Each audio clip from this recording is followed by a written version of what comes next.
All right, rejoining the channel is two-time Moochie Award winning Professor Justin Bronk of RUSI, the Royal United Services Institute in London. So let's pivot to the India-Pakistan air war of a few weeks ago. As regular viewers know, I had Ali Chishti on from Islamabad. The box score was Pakistan 6 kills plus 1 and India 0. So what is your takeaway from what you've seen with that pretty remarkable 21st century BVR long range air war? Well, I mean, I'd start off where the question kind of finished, which is that it's a remarkable and unprecedented so far example of two relatively high-tech, advanced Western partially equipped air forces going into long-range kinetic combat. That hasn't happened for a very long time. Arguably since the first Gulf War, when we saw a very brief but large-scale, relatively modern, against very modern air-to-air combat. And so I suspect this is something that we will be, in the global air power community, not just the West, studying for a long time, as this, or at least until, hopefully not, but until a bigger air-to-air confrontation happens. And partly we'll be studying it for a while because there is still a significant lack of granular information about what actually happened at the tactical level. And there is a significantly greater lack of information in the unclassified space because clearly both Pakistan and India have their own picture that they're going on.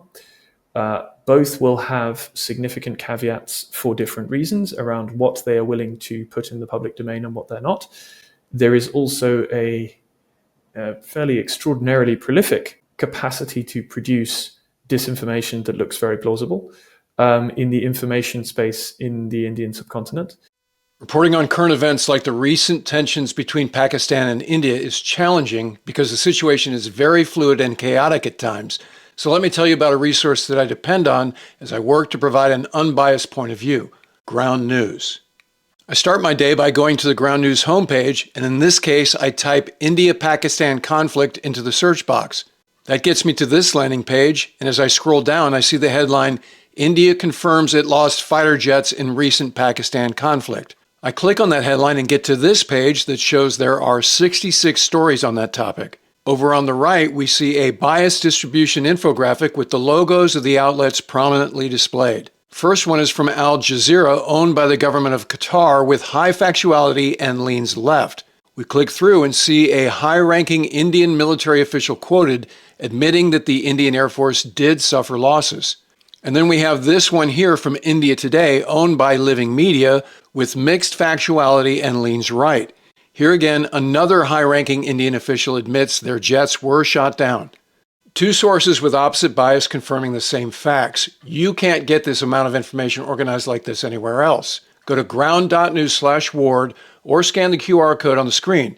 If you use my link, you can get 40% off unlimited access, which is the Vantage plan that I use. Again, that's ground.news/ward or scan the QR code. The link is in the episode description below, so check it out. So, things that we don't know, for example, we don't know what evasive maneuvers Indian pilots were flying. We don't know if they were flying evasive maneuvers or whether they were unaware that they were being engaged either until impact or until the missile seekers in the various cases went active. And therefore you'd get a spike as the missile seeker goes active. But for example, we know that Pakistani Air Force AWACS were up. So the Saab supplied Area AWACS. So, for example, one hypothetical would be that if the Pakistani Air Force was able, particularly with Chinese orbital support in terms of communications data links for real-time transfer of data between platforms and weapons, if the Pakistani Air Force was able to do both targeting and mid-course guidance of missiles from its AWACS, that could present Indian pilots with a scenario where they have an AWACS spike the whole time, but they'll have the AWACS spike the whole time because it's always up and it's a long way away. And you wouldn't get a notable change if something else was used to fire a missile based on that track data. So if they were able to be passing AWACS track data to, for example, both J-10s firing PL-15 or HQ-9 long-range SAMs on the ground, and then pass mid-course guidance updates even potentially to those missiles in flight using satellite uplink, then you could have a scenario where Indian pilots get no indication they've been fired on at all until the missile seekers go active, so presumably 6 to 8 seconds out, which is not really enough time to take any effective evasive action at all. That would present one set of conclusions, which would be essentially an enormously impressive feat of operational implementation of third-party kill chains, and also an amazingly impressive ability to leverage Swedish-made AWACS with Chinese-made aircraft and weapons and ground-based air defense systems and Chinese orbital data links in Pakistani service. That would be a very, very impressive demonstration from both the Pakistani point of view, but also from the Chinese point of view, in terms of a demonstration of exactly the sort of long-range kill chains they would rely on in a conflict against the US or Taiwan in the Indo-Pacific. Alternatively, if, for example, J-10Cs and HQ-9s were engaging directly with their own onboard radars, and Indian pilots were getting spikes on their RWR, the radar warning receiver, telling them that they're being engaged by an HQ-9 SAM or a J-10 firing something, and they flew the evasive maneuvers that those tactics that they had been trained to do against those sort of threats, and the missiles hit them anyway, that would be a different set of conclusions. It wouldn't mean nearly as much stuff about the Chinese enablement of long-range kill chains. It wouldn't be nearly such a good evidence base there.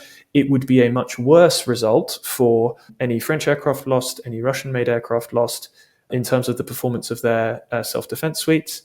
It would be not a very good reflection on Indian training. And it would be a very impressive result for the terminal seeking and terminal ECM resistance, so electronic countermeasures, capability of Chinese HQ-9 and PL-15 seekers. But again, this is all an if. And because we don't know those tactical details, it could also have been the case that the Indian pilots did receive a spike, but had been instructed that their mission had such a high priority in terms of getting their standoff missiles through to targets in Pakistan, which they did successfully, that they were to ignore spikes until they had launched their missiles and then take what evasive action they could. I suspect that's probably not hugely likely, given that both sides were clearly postured for relatively low risk deployments, in the sense that neither side went particularly near the actual line of contact in terms of the border or the line of contact. They were both staying on their own sides, which is why these shots were being traded at very long ranges. But it's possible, and again, it's not something that we know in the open source, at least. So there's a lot that we don't know.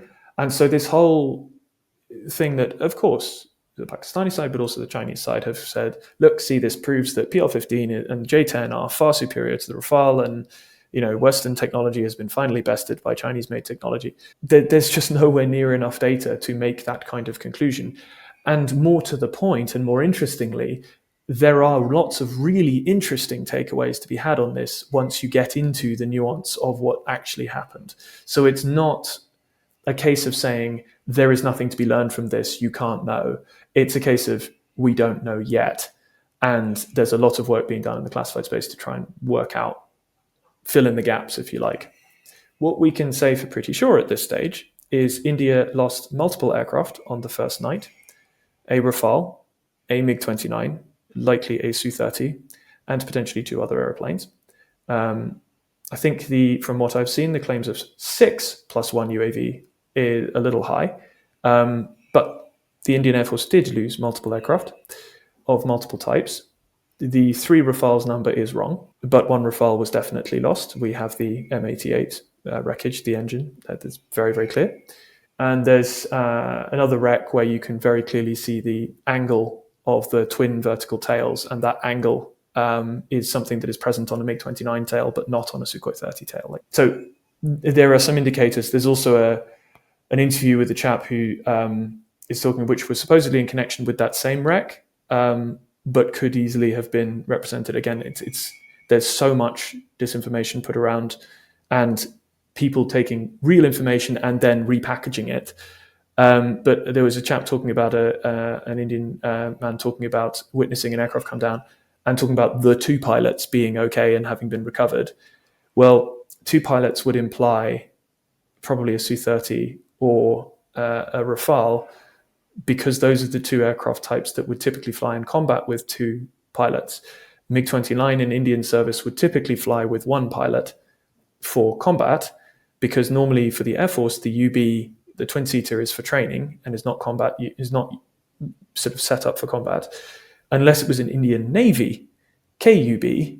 And then there's the question of, was the Indian Navy operating near the front? So there's some nuance in there. But we know that India lost several fighters in the first night. That is almost certainly something that they didn't expect to happen. And therefore, we know for a fact that the Pakistani Air Force, with Chinese assistance, in terms of weapons, the non-export variant of PL-15 being supplied relatively shortly beforehand, based on the distance at which some of those shots were being taken, probably launching from J-10s as reported, but don't know what was targeting those. That was something that was significantly more capable in terms of Pakistani defense, and with HQ-9. So there were also HQ-9 shots. Not all the Indian losses were at PL-15. Others were HQ-9. So clearly, there was a failure of Indian intelligence and a success in the Pakistani side to anticipate what was going to happen. But we can also say on the other side that there were no Indian losses on the second, third, and fourth nights of operations, and they continued to hit targets in Pakistan with standoff munitions, despite a very significant ground-based and aerial defense capability from the Pakistanis. So we can also say that Indian tactics were adopted quickly and changed quickly, and that from that point on, they seem to have been able to hit targets consistently inside Pakistan and increasingly in depth in Pakistan without losing any more aircraft. Beyond that, there's loads of speculation. But hopefully I've elaborated a little bit on what sort of things, just in terms of tactical nuance, could completely change the takeaways. Another obvious one would be whether the self-defense suites on the different aircraft being engaged were carrying mission data file data for their countermeasures programs and detection algorithms that were set up for what ended up engaging them, or were they set up for other threats but not actually updated to that? Again, I don't know the answer to those, but the takeaway on whether the countermeasures systems failed, which clearly there were losses, so clearly countermeasures systems are not perfect, although they're never intended to be. The takeaway would be very different if the view from the manufacturer, again, not the user, but the view from the manufacturer was, yep, mission data loads should have been good for those threats that they came up against. That would be one set of takeaways, versus if the view from the manufacturer was, actually, that was only really set up for, let's say, for sake of argument, JF-17 and PL-12, not J-10CE and PL-15. We hadn't got around to the latest intercepts, or we didn't have the latest intercepts in order to formulate mission data files specifically for that threat. So there's a lot that we don't know. As always, brilliant analysis from two-time Moochie Award winning Professor Justin Bronk at the Royal United Services Institute in London. Justin, thank you for the time, and I look forward to having you on again very soon. Always a pleasure. All right, that'll do it for this episode. If you're not already a subscriber, become one so you don't miss anything. And in the meantime, I look forward to talking to you again very soon.